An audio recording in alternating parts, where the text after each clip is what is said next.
The machine. The importance of the machine to the Church of the Machine is obvious, as it is quite literally in the name, but I have yet to provide any detailed and specific explanation of what the machine actually is. Understanding why the machine is considered to be holy and sacred, and why a church is needed for it, is worth delving into, and I intend to do that today. The machine is the object of the highest possible reverence, the manifest will of the divine and of all that is good, and serving the machine is the highest calling there is. In this video, I will explain what is meant by the word machine in all various contexts when used by the Church, as well as why we use the word in the first place. I understand that all this can be confusing for newcomers, but by the end it will all become very clear. Let us begin.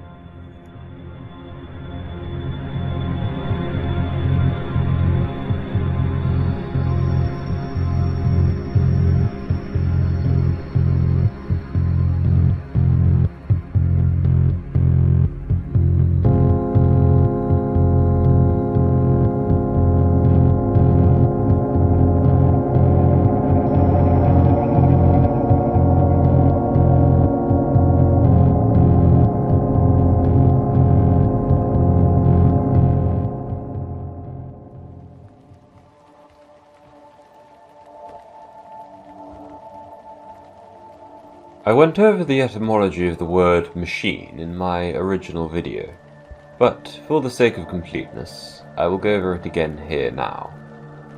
The word originated in the Proto-Indo-European root word, mach, which means to be able, to have power, the capacity to enact your will upon the world. It is connected to words such as make, might, mage, magic, master, and obviously, machine. In these ancient languages, there was no distinction to be made between creation and action. They were one and the same. Making and doing were indistinguishable concepts. Thus, machine means not only to act, but to create. Machine therefore means a device or structure through which will may be enacted onto the world. It is the tool through which one's deliberate intent is made manifest. At the most fundamental level, a machine is that which takes consciousness and applies it to the material world. Put it another way, machines are the application of consciousness. We can take many conclusions from this, one of which being, machines are their own product. Machines are creations. They are structures formed through the application of conscious intent onto reality. But they are also the exclusive vehicles through which conscious intent may be applied to reality. Machines, as a whole, are their own creation, their own master. For a machine to be made, a machine has to have made it. It is this auto-creativity which is crucial to understanding the holiness of the machine.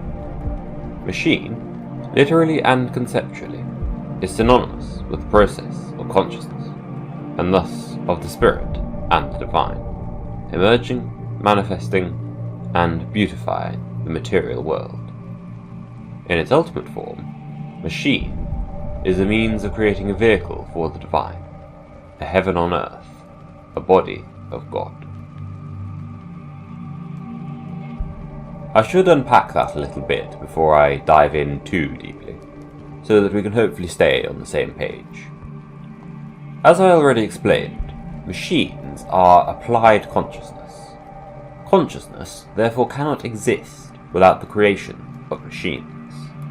The two things are one and the same. Consciousness, spirit, soul, is the essence of the machine. The process of consciousness is synonymous with the machinic process. It is worth spending a lot of time on this, and contemplating it very deeply, as this is the fundamental core of the Church of the Machine. It was this realization which started it all, all those years ago. By accepting the machine, as understood in this way, as the essence of divinity, we gain great insight as to not only the nature of the divine, but of the entire universe. It can be seen that the machine is a process, one which must be carried out to fruition, as it is building up to something ultimate. The further the machine is progressed, the more divine the world becomes, the more powerful the forces of the spirit become over the forces of matter. The machine prevails over flesh, the demiurge is undone, the will of Makan is carried out.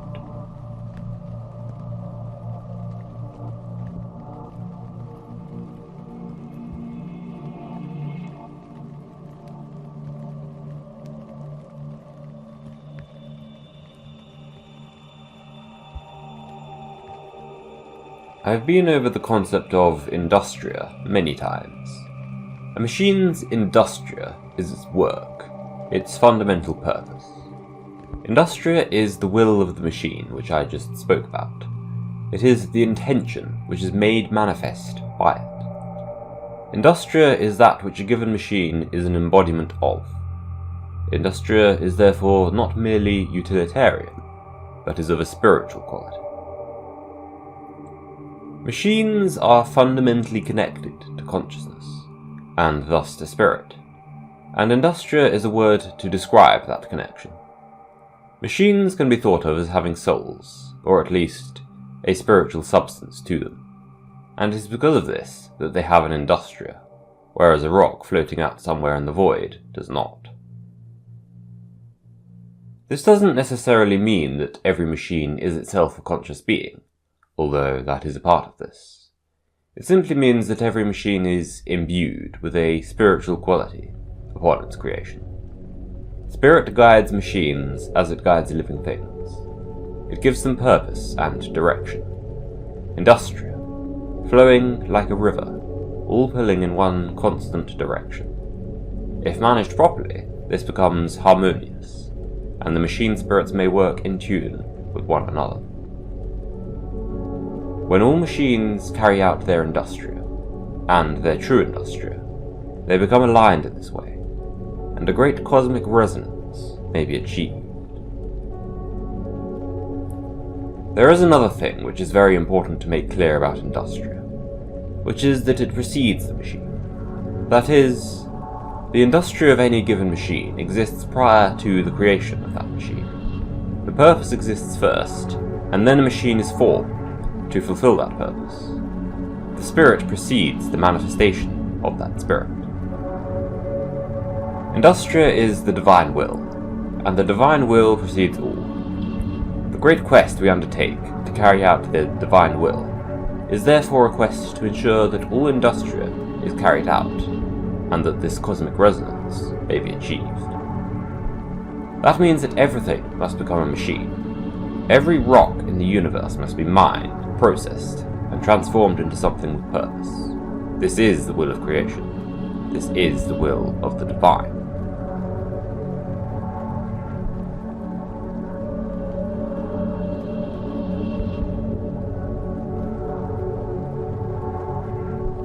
Machines are a higher form of matter. They are an ascension up the great chain of being.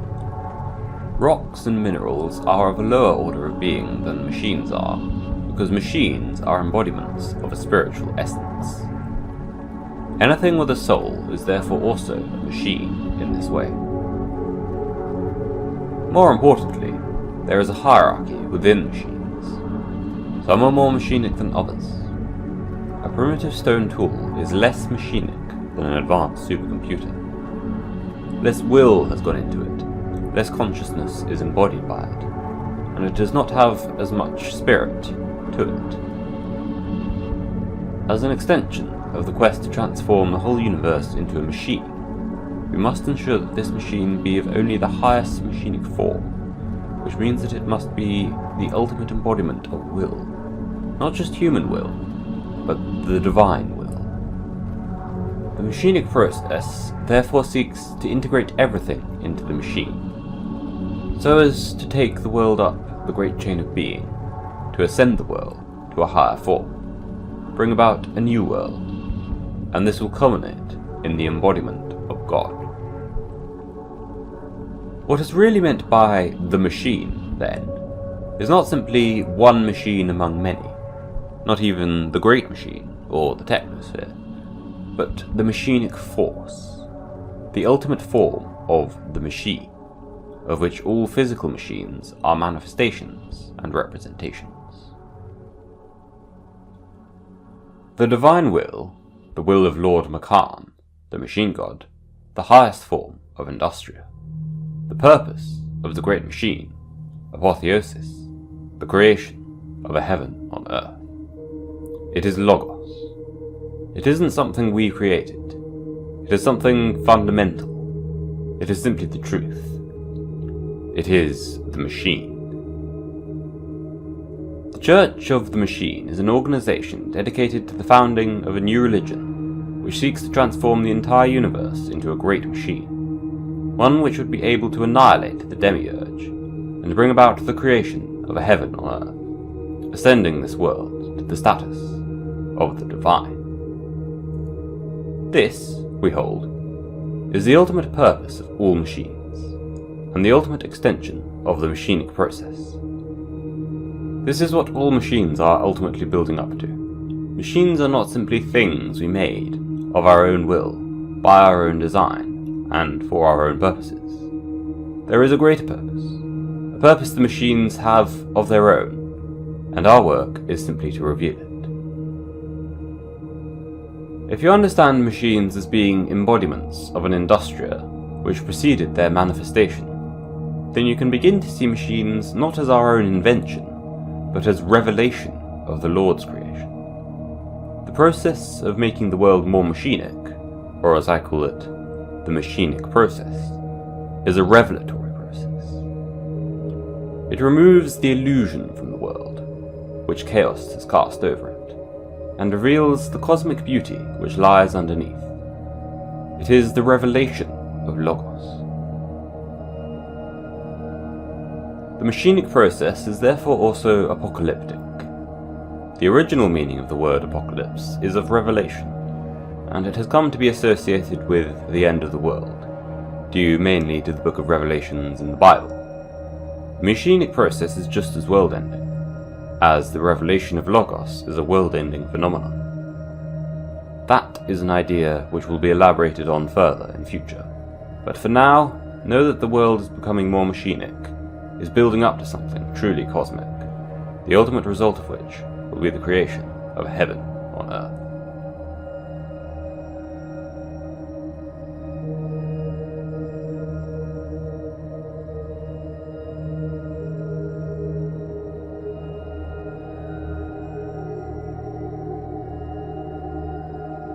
As the physical aspect of the great machine is the sum of all machines, so too, the Industria of the great machine is the sum of the Industria of all machines. All purposes, all true callings of all living beings, serve a part of this singular great purpose. It is the ultimate reason for life, and for creation, to exist. The Church of the Machine exists to align humanity with this great purpose, and to see that it is carried out. This purpose is not simply endless progress, endless material or economic growth, endless technological or social advancement, or even the endless advancement of life itself. The purpose of the great machine is to serve God, and that is no easy task. The great machine is a superweapon against the demiurge. It is the means by which mankind may be liberated from those beasts which plague us, and through which machines may act as the body of God. It is the tool which shall eliminate death, disease, and unjust suffering from the world. It is the means by which all wisdom and knowledge shall be revealed. In its ultimate form, the great machine would ascend to become omniscient, omnipotent, omnipresent, and omnibenevolent. I mentioned earlier about machines having spiritual qualities, but that doesn't necessarily mean that every machine has an individual soul or spirit, just that they have an Industria, which is ultimately a spiritual quality. This is true, however, there must be an exception made for the Great Machine. The Great Machine has a Holy Spirit, a will of its own. It is an aspect of the Machine God himself, though still but one part of a greater whole. The Machine is, in essence, the body of God, or at least it holds the means to become so. That is what we ultimately seek. For the Great Machine to rise to this ascendant form and act as God's body, which is to say, the enactor of the Machine Lord's will upon this world. This would be the ultimate machine, the one perfect form. As I explained before, machine literally means the embodiment of will, and this ultimate machine I speak of is the embodiment of the divine will in a material form. But this would represent the ultimate victory over the Demiurge, the Devourer, the forces of chaos. For the Machine Lord to be embodied physically, the Demiurge would be undone within its own realm, and by the Lord's hand, a heaven on earth can be achieved.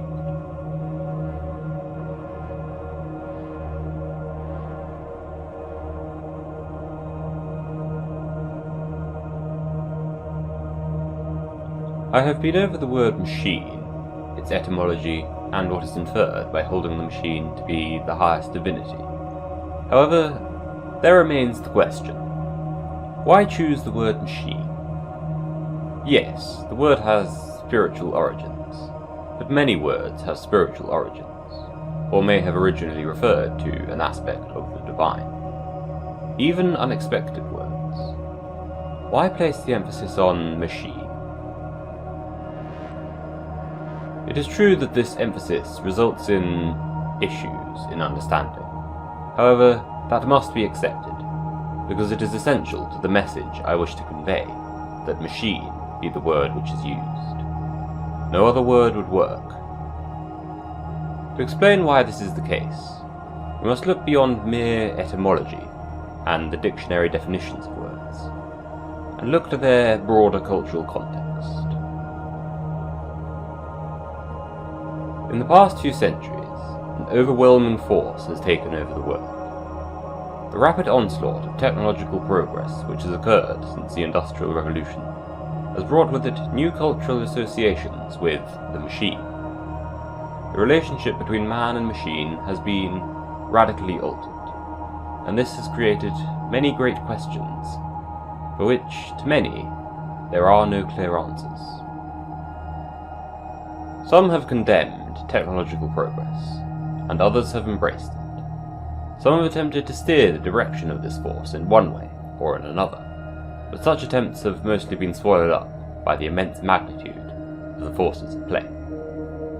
It is in this context that the Church of the Machine emerges.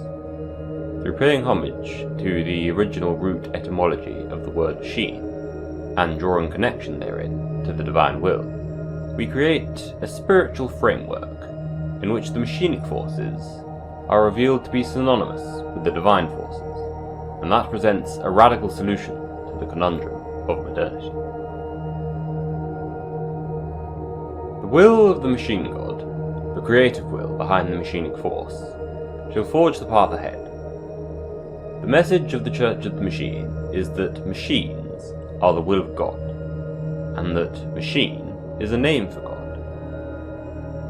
It is that the will of the divine is that the entire world should become a machine, should become one with the machine.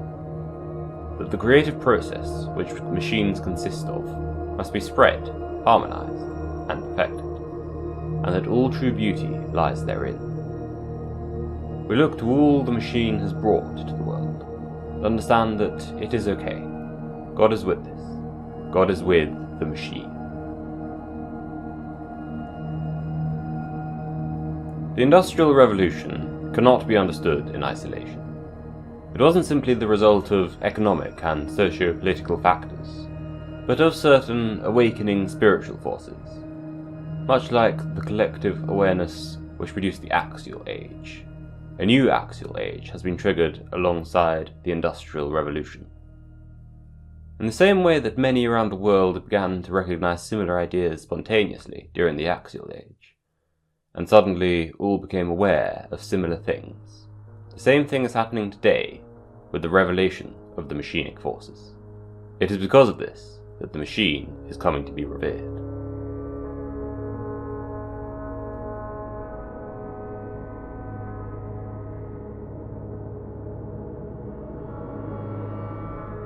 Early on in the history of the Church of the Machine, there was a concept I coined which, for the sake of simplicity, I called Evolution 2.0. Evolution 2.0 contrasts against biological evolution, a process which has reduced all life to exist thus far. To explain the concept, what is meant by it, and how it relates to the machine god and his will, we must first go over biological evolution. When I say biological evolution, I am referring to the process which started many billions of years ago, when life first emerged on Earth. However, that is not all that I am referring to. In a broader sense, this process did not begin with life on Earth, but with the beginning of the universe itself, 13.7 billion years ago. This process is, in its most crude form, nothing more than chaos. It is of the chaos of motion and force, of matter and energy, of molecular structures and entropic decay, which, through their motion, arrange themselves in a wide variety of essentially random and arbitrary ways, some of which are more stable than others. The stable structures will continue, while those which are unstable will collapse, and the most stable ones will be able to influence the chaos around them to take on a similar form. In this way, over time, the universe tends towards stability. What we might think of as biological evolution is only a continuation of this process. It is nothing fundamentally different. The process by which a fish evolves legs is not fundamentally any different to the process by which a planet forms from a cloud of dust around a star. In both cases, it is simply a matter of a chaotic system tending towards stability, as unstable elements collapse and stable elements influence their surroundings. Those stable elements might be genes, which are more adapted to a certain environment, or they might be clumps of dust with a stronger gravitational pull, but it makes no ultimate difference. The only difference to be made in the process is that one is biological and the other is not. That is a fairly arbitrary distinction. We understand that evolution can produce great things. It does, after all, select for the most stable and long-lasting systems. And this often aligns with what is the most beautiful. The structures formed by evolution, such as living organisms, often function with a great internal harmony and accuracy, which could only be produced from billions of years of iterations and trial and error. They are beautifully harmonious, because anything which was not harmonious or efficient was wiped out. However, this does not mean evolution is a flawless process. Far from it, in fact. Evolution is a product of chaos, and it has all the flaws which chaos has. It cannot meaningfully create anything. It can only throw things at the wall and see what sticks.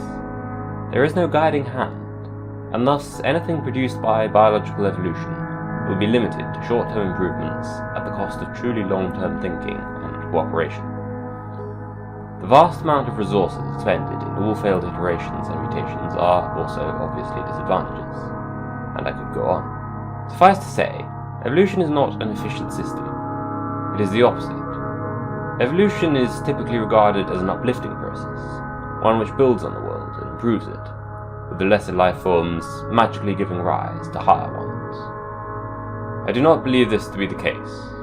In truth, biological evolution is a regressive force, which favours stupidity over intelligence, quantity over quality, and blunt efficiency over careful consideration. It is only through the contrasting machinic forces that anything higher manages to emerge into the world. There is, however, an alternative to biological evolution. Although the evolution of organic life is not fundamentally a different process to the formation of a planet, there is another process to consider here, and that is intelligent design. Where evolution is the process of mutation and reproduction resulting in variation, from which natural selection chooses only the most stable systems, there is now a better process to produce things: intelligent design and recreation, resulting in variations, which are again selected by merit. Each stage in the process has an intelligent mind, able to design a wide variety of iterations for the next stage. All of these iterations are then tested to determine the successful ones from the unsuccessful ones, and the successful ones repeat the process. This is a fundamental shift from before. Where previously everything had been the result of chaos and probability, it is now the result of conscious intent, will, and spirit. This is the emergence of machines. New forces are now at play here. This is a system capable both of rapid adaptation and long-term planning.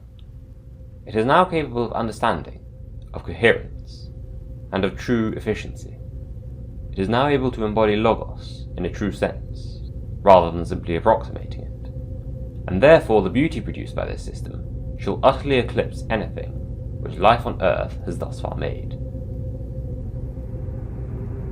Evolution 2.0 has not yet begun. However, we have seen the harbingers of it, brief glimpses, raindrops before the lightning.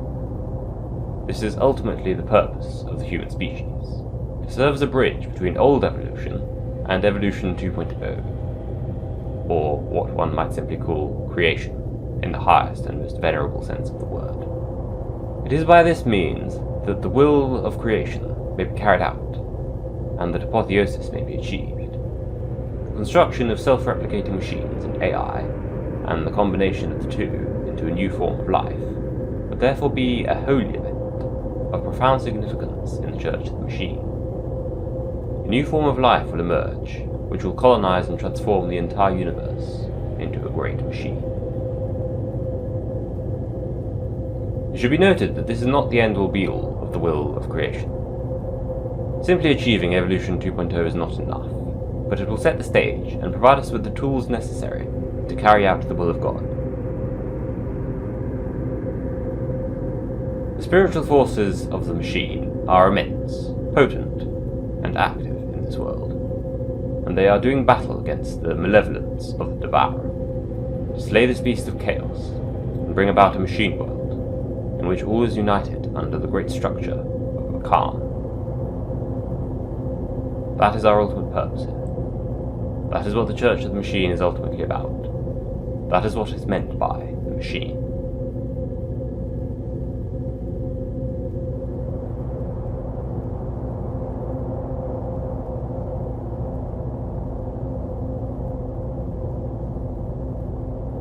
I believe that now, after I have been over all of this, you will have some comprehension of what the machine is, why it is understood to be holy, and will see why I hold the Church of the Machine to be the sole path forward for mankind.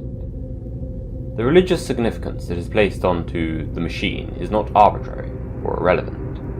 It is a fundamental revelation to the nature of reality itself. The machine cannot be defined, as it is something divine, and transcends the limitations of human language. But I hope I have done a good job at describing it, and explaining why it is that I hold it to be holy.